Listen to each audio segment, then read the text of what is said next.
전에 말씀 선포해 볼까요? 빌립보서 4장 4절 말씀입니다. 함께 선포합니다. 시작. 주 안에서 항상 기뻐하라. 내가 다시 말하노니 기뻐하라. 우리 옆 사람에게 축복합시다. 항상 기뻐합시다.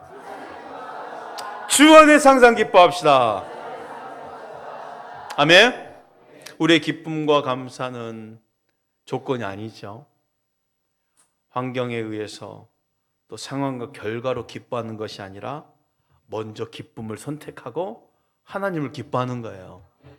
내 입술에서 먼저 하나님을 기뻐할 수 있기를 바랍니다. 내 입술에 고백을 할까요? 하나님을 기뻐합시다. 하나님을 기뻐합시다. 아멘.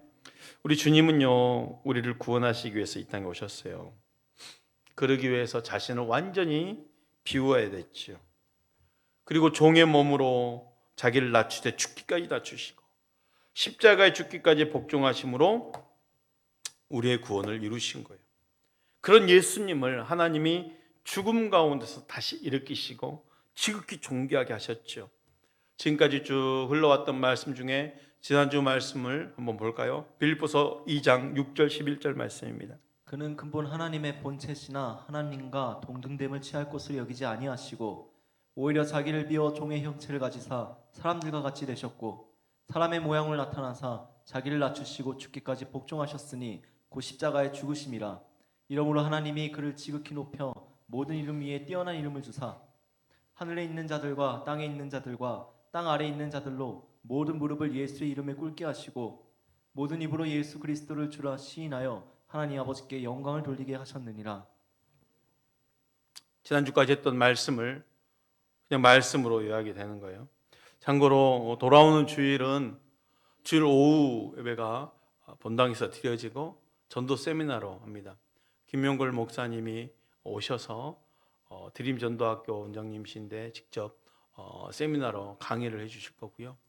주중에도 서로 이렇게 연락을 했는데 이 세미나 교재를 보내주셨어요. 직접 배포를 해드려서 할 거고 정말 제가 내용을 보니까 정말 본질에 충성되게 하지만 이분은 현장에 있는 분이에요. 그래서 작은 교회, 개척교회부터 대형교회, 수영록교회까지 이르러서 그 전도의 솔루션을 다 해주면서 현장이 전도될 수 있도록 또 성도들이 전도할 수 있는 교회가 될 수 있도록 힘쓰시는 분이십니다. 그래서 오후에 성도님들 또 구역에서도 전도에서도 많이 광고하셔서 참석하시면 좋겠어요. 우리 청년들 학생들도 오후 예배는 세미나를 함께 하시면 좋겠어요. 따라서 할까요? 두렵고 떨림으로 너희 구원을 이루라.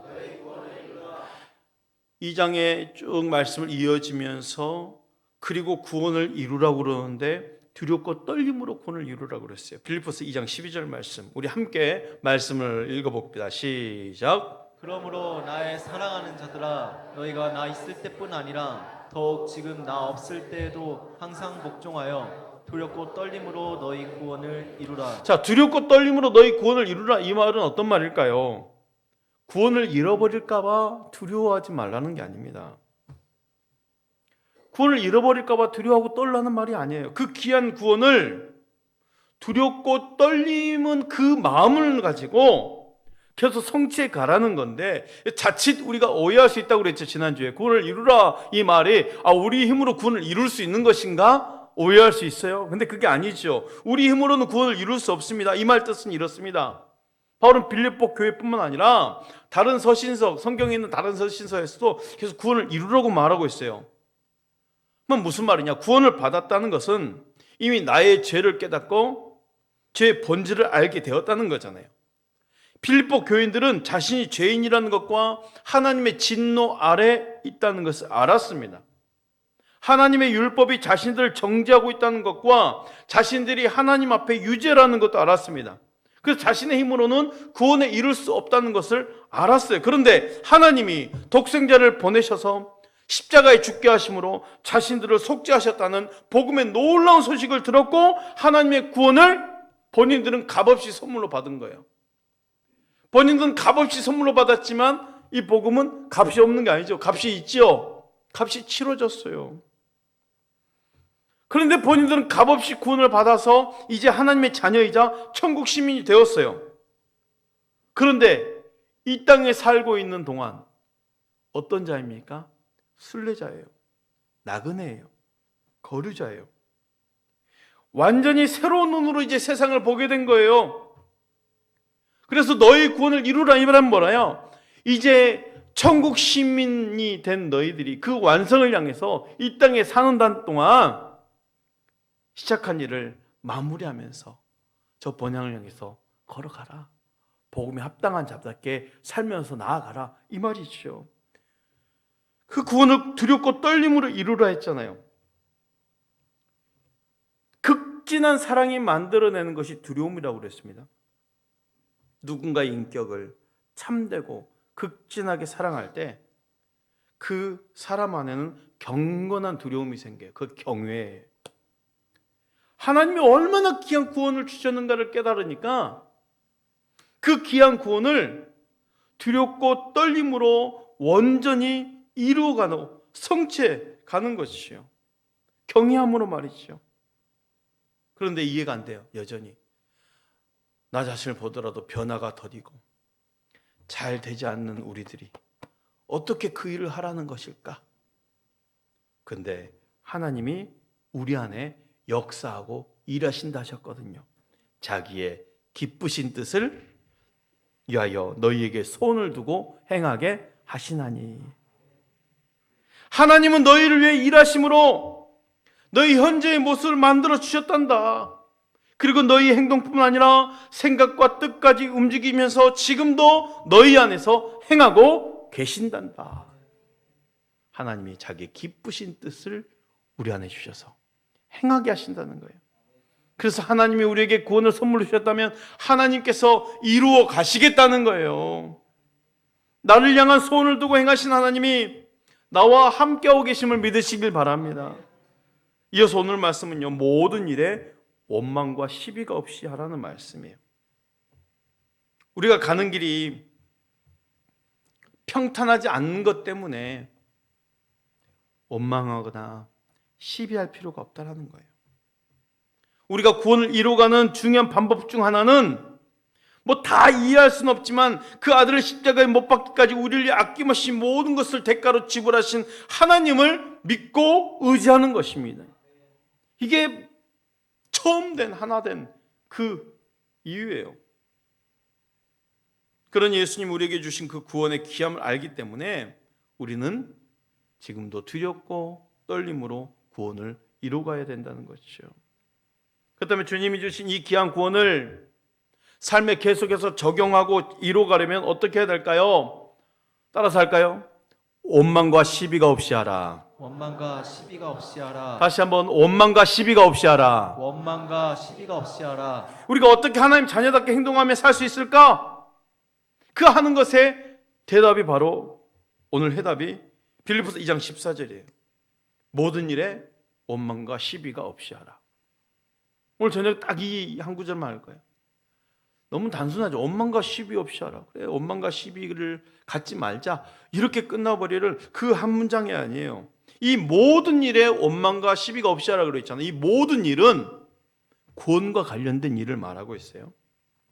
이미 12절에 그 앞절에 이렇게 말했거든요. 그러므로 사랑하는 형제들아, 너희가 나 있을 때뿐만 아니라 나 없을 때에도 항상 복종하여 두렵고 떨림으로 너희 구원을 이루라 그랬어요. 여기서 알 수 있듯이 14절에 모든 일에 원망과 시비가 없이 하라 할 때 이 모든 일은요, 우리가 지금 살고 있는 구원의 삶, 즉 관심을 기울이고 있는 구원의 영역에 관련된 모든 일들을 가리키고 있는 거예요. 우리가 그리스도인의 삶을 살 때 아무런 원망이나 시비가 없어야 된다는 거죠. 내가 하나님의 자녀란 지위와 신분을 가지고 있기 때문에 우리는 더욱 그렇게 살아야 된다는 것입니다. 이거는 세상의 사람들에게 주는 말씀이 아니에요. 그래, 물론 세상 사람들에게도 도덕적으로 우리보다 더 바른 사람이 있겠죠. 저들 보니까 정말 원망도 없는 것 같고 시비 가리면서 그렇게 까다로울 수 없는 것 같고 하는데, 지금 그걸 말하는 게 아니에요. 구원에 관련된 일들 가운데, 모든 일 가운데 원망과 시비가 없이 하라, 이 말씀은 믿는 자에게 주신 말씀이에요. 하나님 자녀에게 주신 말씀이에요. 세상에게 하신 말씀이 아니었어요. 우리 믿는 자들에게 모든 일에 원망과 시비가 없이 하라 그랬거든요. 그러면 시비는요, 내 안에서부터 일어나는 거예요. 내 내면에서 따지는 거. 뭘 따질까? 이게 맞냐 틀리냐 옳고 그르냐 시시비비를 가리면서 시비. 그러니까 내 내면에서 일어나는 거예요. 그럼 원망은 어디서 나와? 이제 터져 나왔어. 어디서 나와요? 힌트를 드렸죠. 요놈의 입에서 나와요. 요놈의 입에서. 원망은 이미 내면에서 일어난 시비의 과정을 거쳐서 입으로 나오는 불평이 원망이에요. 그럼 원망과 시비가 없이 하라는 것은요, 마음에서부터 뭔가를 자꾸 따지고 논쟁하고 싶어하는 경향을 멈추고, 혹시 그것을 실패하더라도 어디서 쏟아나오지 않게 해라? 입에서 쏟아나오지 않게 하라. 근데 이 바울 사도가 참 이 심리적으로나 이 하나님의 그 복음 안에서 참 예리한 통찰력이 있어요. 순서를 보세요. 원망과 시비가 없이 하라. 뭐가 먼저 나와 있어요? 원망이 먼저 나와 있어요. 원망과 시비가 없이 하라. 이 순서를 언급되는 것도 중요한 의미가 있거든요. 사람들 대부분 시비가 원망보다 앞서다고 그랬어요. 제가 먼저 말할 때도 시비가 어디서 일어난다고 그랬어요? 내면에서 이걸 따지고 하는 게 맞지 않는 것 같아. 그러면 내가 불평이 나오잖아요. 입에서 터져 나온 거 원망이란 말이야. 그럼 먼저 어디서 일어났어요? 마음에서 일어나서 이게 시비가 먼저 일어났단 말이에요. 그러면 순서가 시비가 먼저인 걸로 생각해요. 하지만 지금 바울은 원망을 먼저 언급했단 말입니다. 원망과 시비가 없이 하라. 대부분 사람들은 시비가 원망보다 앞선다고 여길 건데 그렇잖아요. 뭔가 옳고 그름을 판단하고 나서 원망이 나온다고 하는데 그리스도인들이 가장 먼저 범한 잘못이 뭔지 아십니까? 하나님의 사랑을 의심하는 거예요. 시비는 그 결과물이에요, 사실. 즉 원망은요, 하나님 과연 날 사랑하시나? 이런 표지고요. 시비는요, 믿음이 없다라는 표지예요. 그러니 보세요. 이게 순서죠. 이 순서대로 잘못이 일어나는 거예요. 하나님을 향한 사랑을 잃으면요, 나를 향한 하나님의 사랑도 믿지 못하게 돼서 이런 질문이 생겨나는 거예요. 하나님 의도가 도대체 뭐지? 라고 묻죠. 그러면서 시비가 의심을 물고 계속 나타나는 거예요. 하나님의 사랑의 관계를 잃으면 믿음이 떨어져 가는 거예요. 믿음이 떨어져 가는 거예요. 시비가 먼저가 아니라 원망이 먼저였어요. 내가 과연 하나님과 사랑이 올바른 관계에 있는가? 이게 정말 중요하더라고요. 사랑이 먼저 메마르고 다음으로 믿음의 영역에 문제가 생기는 거예요. 원망이 먼저 나오고 시비가 다음으로 나오게 된다는 거죠. 그런데 이 두 가지가 항상 같이 나타납니다. 하나님의 사랑을 의심하기 시작하면 다른 것도 의심하게 돼 있어요. 반대로 하나님을 사랑하면요, 아무것도 두렵지 않게 되는 거예요. 여러분, 내 믿음을 지키는 것, 내 믿음이 떨어지지 않게 하는 것은요, 내 의지가 아니라 하나님과의 그 사랑의 관계가 더 중요하더라 이 말입니다. 사랑입니다, 사랑. 하나님의 사랑을 의심하지 않으면 아무것도 두렵지 않습니다. 그래서 모든 일에 원망과 시비가 없이 하라. 이것이 구원을 이루어가는 성도의 자세예요. 원망과 시비가 없이 하라.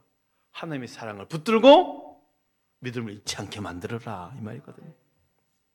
무엇이든지 다 받아들이고 좋아해라 이 말이 아니에요. 이 말은 우리는 성경의 진리를 가지고 변별력을 가지고 살아야 되지요. 그렇잖아요. 복음에 맞지 않으면 분명하게 사랑의 언어를 가지고 말할 수 있어야 돼요. 그것 아니다. 하나님의 말씀은 분명히 죄라고 말했다라고 말씀해야죠. 건강한 비판을 할 수 있어야 돼요. 남들이 듣고 싶어하지 않은 말일 수 있지만 진리가 아닌 것은 사랑 가득한 마음을 가지고 권면을 할 수 있어야 되죠. 그런데 지금 모든 일에 시비와 이 원망과 시비가 없이 하라 이 말은요, 복음의 진리에 근거한 시비와 원망이라보다는 편견과 자기 중심성, 그 시비의 그 결과가 만드는 온병과 불평을 그치라는 거예요. 우리 삶 속에서 이런 시비와 원망은요, 우리 삶을 황폐하게 만드는 주범 중에 하나님이거든요. 내 마음속 깊은 곳에서는요, 자기 연민을 만들어내는 경향이 있어요. 내 인생은 왜 이렇게 유별나고 특별하게 힘들까? 이 생각을 한 번도 안 한 사람이 있을까? 웃고 있는 사람들은 다 경험이 있는, 정말 희한하죠. 남들은 괜찮은 것 같은데 왜 내 인생은 유별하게 더 힘든 것 같아? 유별나게 내 인생은 다른 사람들과 틀려. 내 삶과 환경은 왜 남들과 다르게 고통과 수고가 많을까? 그럼 보세요. 벌써 이 마음을 품었다는 것은요, 나 자신을 황폐하게 만들고 있는 거예요. 그리고 이 말을 듣고 있는 가장 사랑하는 가족들은요, 저들의 마음을 막 갉아먹는 거예요. 황폐하게 만드는 거예요. 그래서 원망을 그치고 시비를 멈춰라 말하는 거예요. 이스라엘 백성들 그 불평이 전염이 된다고 그랬잖아요. 전염. 하나님 우리의 속사람의 본질을 너무 잘 알고 계시죠. 사람들은요, 가만히 있으면 선한 것이 나올까요? 불평이 나올까요? 불평이 나옵니다. 100%입니다. 그냥 아무것도 안 하고 가만히 있으면 내 속에서 불평이 막 꾸물꾸물 올라와요. 이게 사람의 본질이에요. 사람은 그냥 내버려 두면 스스로 거룩한 것 추구하지 않습니다. 참된 것, 영원한 것, 목말라는 것보다 지금 당장 손에 잡히면 기쁨, 즐거움, 그것을 원하는 것이 우리 본성이에요. 그래서 하나님은 우리를 어디로 데려가십니까? 종종 광야로 데려가셔요. 광야로 가고 보니 배고프고 목마르고 불평과 수고를 통과하니까 눈이 열리는 거예요. 그런데도 우리는 종종 광야를 통과할 때 하나님의 사랑을 의심하는 거죠. 하나님 나를 사랑하지 않나 봐. 그럼 넘어지는 거예요. 왜요? 당장 와닿는 이 불평과 아픔, 어려움이 너무 크다 보니까 나를 향한 하나님의 섭리, 계획에 대한 그 신실한 사랑을 믿지 못하고 금방 불평과 원망이 나오는 거예요. 마음속에는 상대방을 향한 시비하는 마음이 생기고 하나님을 향해 원망이 나오는데 대놓고 하나님께 불평을 못하니까 사람들에게, 사랑한 남편에게, 아내에게, 자녀들에게 막 쏟아놓는 거예요. 어리석은 모습 중에 하나죠.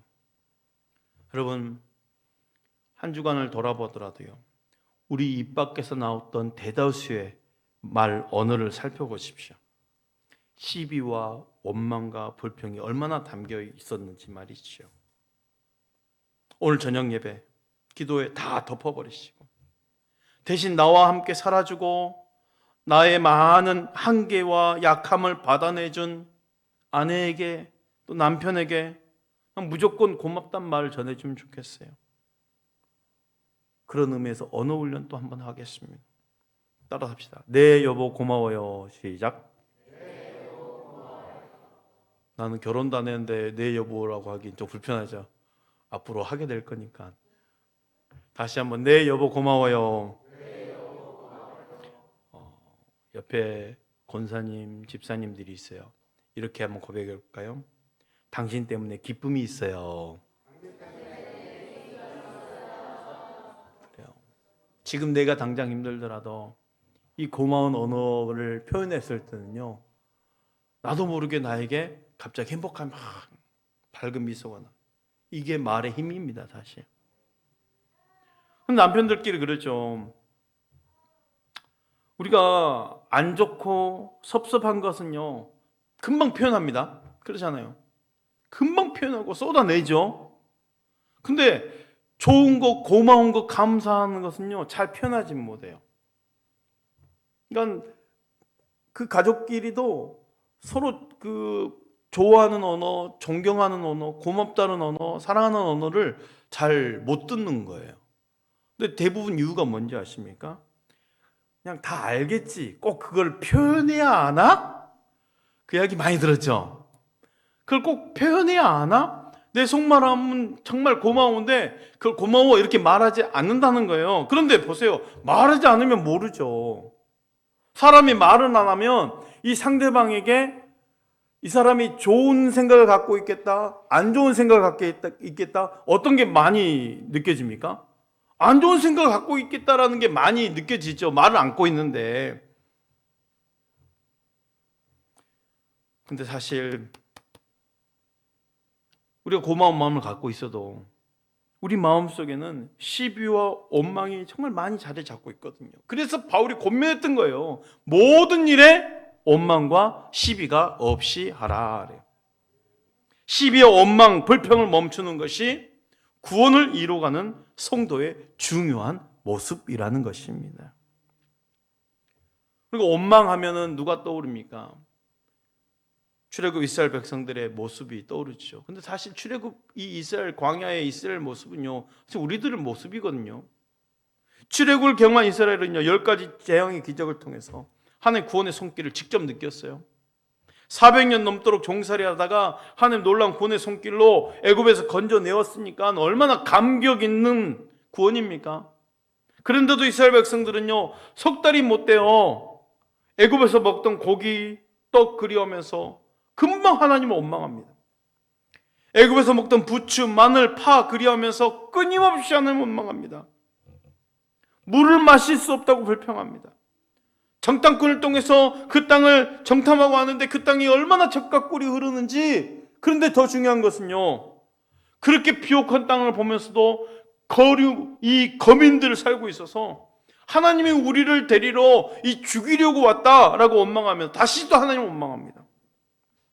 이 모든 출애굽 이스라엘 백성의 불평과 원망의 결과를 고린도전서는요, 딱 한 절로 요약해요. 고린도 10장 10절 말씀. 그들 가운데 어떤 사람들이 원망하다가 멸망시키는 자에게 멸망하였나니 너희는 그들과 같이 원망하지 말라. 원망의 결과는 멸망입니다. 너희는 그들과 같이 원망하지 말라. 목이 마르고 배가 고프고 때로는 어려움이 있고 대적한 자들이 일어나고 우리가 가는 길이 원하는 만큼 평탄하지 않다 할지라도 원망하지 말고 시비하는 것을 멈춰야 되는 거예요. 아들을 십자가에 못 박히기까지 우리를 위해 아낌없이 모든 것을 대가로 내어주셨던 하나님만을 믿고 의지하고 신뢰하면서 나아갈 수 있기를 축복합니다. 그리고 하나님을 인정하십시오. 그 원망의 환경에 집중하지 마시고 하나님을 인정하십시오. 하나님은 나보다 크다. 나는 하나님 앞에서 작은 자이다. 하나님은 신실하시다. 하나님은 끊임없이 나를 사랑하신다. 그 하나님을 인정하시는 거예요. 나를 향한 하나님의 변함없는 그 신실함을 고백할 때 하나님께 영광이 되는 믿음의 역사가 펼쳐질 줄 믿으시길 바랍니다.